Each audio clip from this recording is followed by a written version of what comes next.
ملي يكون عندك شي مشكل بينك وبين الزوج ديالك، الذكاء اللي بغيت نوصل لك ليه هو تبيني ليه على انك انا عندي مشكل غير معك انت، ما عنديش مع الحياه، ما عنديش مع اولادي، ما عنديش مع كرشي، ما عنديش مع شعري. هذا هو الحاجه اللي كتخليني انا كان كان كنبقى نجلس وكنشوف وكنفكر وكنقول اوات هذه انت لا كتخاصمي معايا كتمشي تولي عاطيه للنحاس ولا عاطيه للغوت ولا تسرخي في الدراري ولا تنقصي من التلفازه ولا فهمتيني.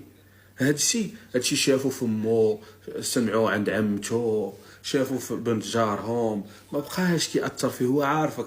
علاش الراجل ملي كيبغي يتهنى منك ولا يبغي يسكتك اش كيدير شي مشكل صافي وانت عارفك الا تخاصم معاك ودار شي مشكل تعوقي وتشدي البونط.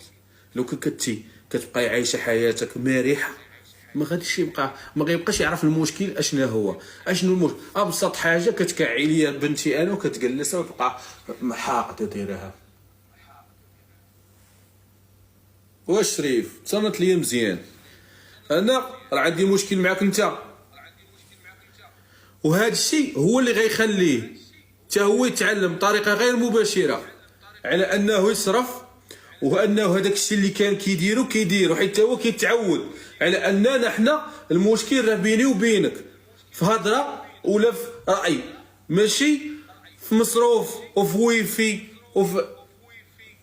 فهمتيني. وفهمني حتى فهمني حتى هكاك داير وليتو متبعيني رجعوا عندي شي وحدات قالوا لي راه ولاو كيتبعوك.